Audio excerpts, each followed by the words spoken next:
Salut à tous, la team OL, tout même chaud pour Lyon Fan TV. Très heureux les gars de vous retrouver pour une nouvelle vidéo. J'espère que vous allez bien les amis. C'est le week-end, mais un week-end sous tension parce que voilà, je pense comme beaucoup de monde et beaucoup de supporters lyonnais, même de gens en général, de Français. Je trouve qu'on est tous peinés par la situation qui se passe actuellement dans le pays. Alors, je ne suis pas là pour faire de la politique sur ma chaîne, mais je pense qu'on est tous touchés à notre niveau, à des niveaux différents, mais on est tous touchés, on est tous extrêmement inquiets par rapport à ce qu'il se passe. On est inquiets, on est en colère.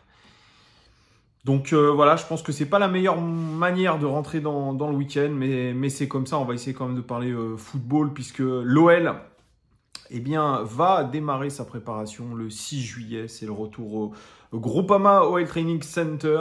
Aujourd'hui, on est le 30 juin en plus. C'est la date où tous les joueurs en fin de contrat ont fini leur contrat. Voilà, les Jérôme Boateng notamment, qui a fini son contrat. Et puis, on a aussi tous les retours de prêt. Et on n'a toujours pas solutionné ce problème-là. On n'a aucune arrivée au 30 juin dans notre effectif. Ça, c'est aussi quelque chose d'incroyable. Alors que Mathieu Louis-Jean est, je pense, à la tâche. Il y a beaucoup de rumeurs.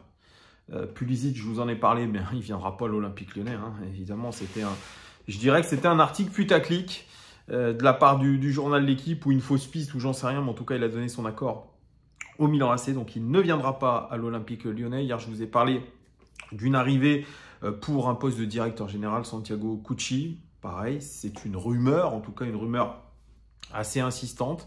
C'est le journal L'Équipe aussi qui le dit.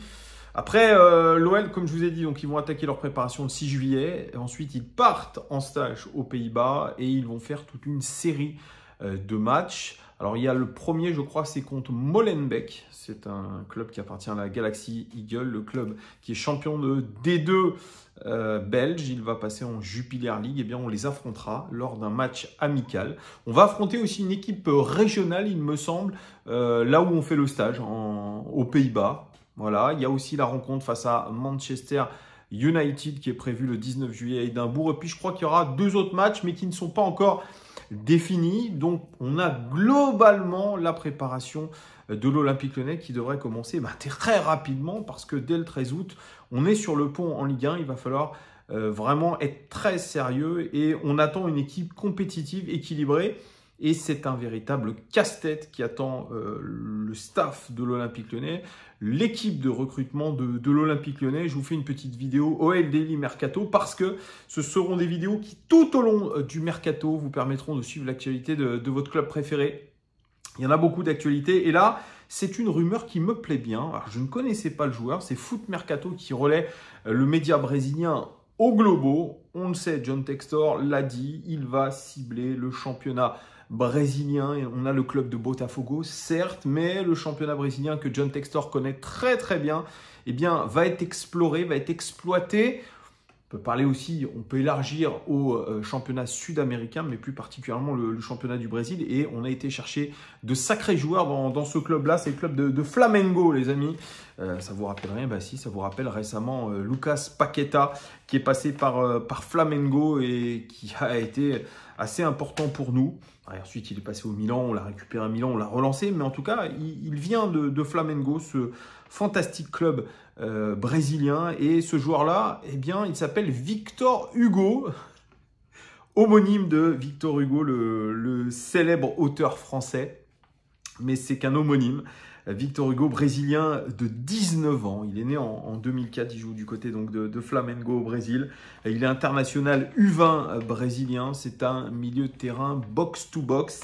Et l'Olympique Lyonnais se serait renseigné sur le joueur qui est évidemment convoité. Parce qu'il a un talent phénoménal dans l'équipe entraînée par Jorge Sampaoli. C'est comme ça qu'on dit, ou Jorge Sampaoli, l'ancien entraîneur de Marseille, l'Argentin. Cette saison, alors, dans le championnat brésilien, il a fait 11 matchs, sur les 12 possibles, 33% des 11 de départ, 41% des minutes jouées et 4% de participation à des buts. Il n'est pas titulaire incontestable, mais Jorge Sampaoli l'a dit dans les médias, suite à certaines grosses prestations de son joueur, eh bien aujourd'hui, il n'a rien à envier à des joueurs qui sont titulaires, notamment comme Gerson, l'ancien milieu de terrain de l'Olympique de Marseille. Donc, ce Victor Hugo va de plus en plus jouer et je ne le connaissais pas, j'avoue, hein, moi je ne suis pas un scout, je ne suis pas sur Wyscout toute la journée. Moi j'écoute les rumeurs, je regarde un petit peu le profil de joueur et je vous en parle. Comme ça permet d'échanger. Vous me dites ensuite en commentaire ce que vous pensez du joueur. Victor Hugo, franchement, j'ai été impressionné par les images que j'ai vues. Alors bien sûr, c'est les highlights YouTube, c'est toujours le meilleur du joueur, évidemment, effectivement.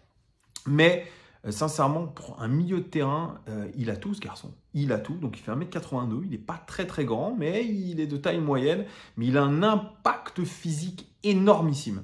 C'est un joueur box-to-box qui va aller de sa surface jusqu'à celle adverse.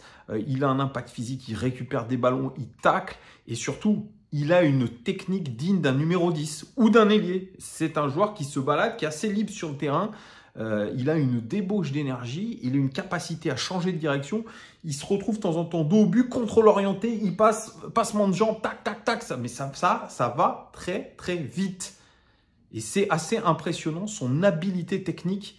Vraiment, j'ai été choqué. Autant défensivement qu'offensivement, c'est un tueur. Il est capable de donner le ballon dans l'espace. Il a une bonne qualité de passe d'ailleurs. Et je regardais les commentaires. Il y en a certains qui le comparent. Alors, bien sûr, comparaison n'est pas raison. Je ne sais pas si on peut dire ça comme ça. Mais certains dans les commentaires, supporters de Flamengo, le comparent à Jude Bellingham, qui vient de signer au Real Madrid, l'ancien joueur du Borussia Dortmund, l'anglais, international anglais. Oui, c'est un petit peu le même style de joueur, box-to-box, très athlétique, et puis avec une technique extrêmement léchée. Franchement, oui, c'est, je pense, un des joueurs les plus talentueux qu'il puisse y avoir dans cette équipe de Flamengo. Alors, je ne la connais pas entièrement, je ne veux pas faire le connaisseur, mais sincèrement, c'est très joli. Hein, ce Victor Hugo m'a vraiment impressionné, puis il a un jeu de tête qui est très très bon. Il a un timing de la tête qui est magnifique. Pour un joueur de 1m82, il a un jump qui est assez incroyable.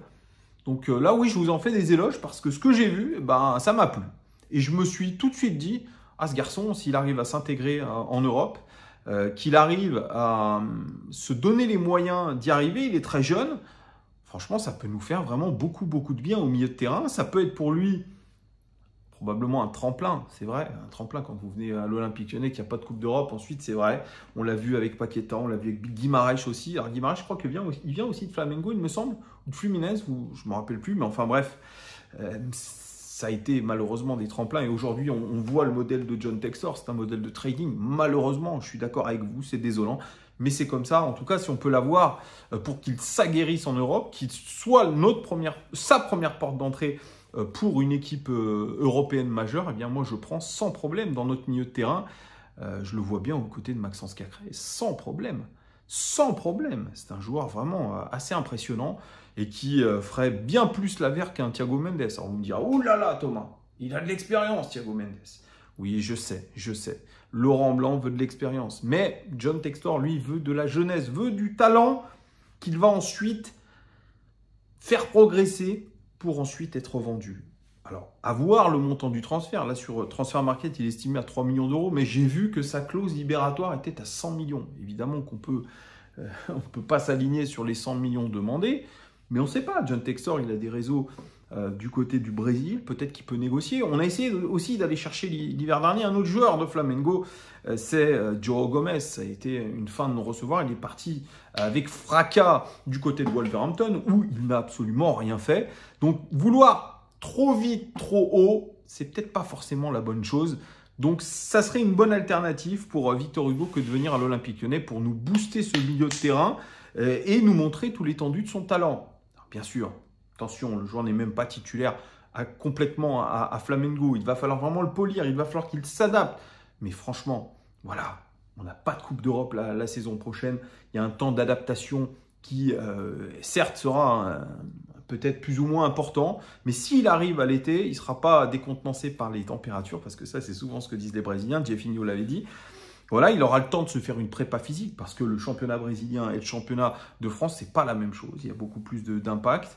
Même si Bruno Guimaraes s'est tout de suite mis dans le bain quand il est arrivé du Brésil. Ça a été aussi incroyable. Il avait signé un énorme match un mois après qu'il soit arrivé chez nous. C'était contre la Juventus Turin au match aller. Il avait fait un Final 8 de très haut niveau. Donc pourquoi pas? Après, il était peut-être un tout petit peu plus âgé que Victor Hugo. Mais en tout cas, allez voir, s'il vous plaît, la vidéo de Victor Hugo sur YouTube. Vous allez être enchantés. Moi, en tout cas, si je vois... il a sûrement beaucoup de défauts.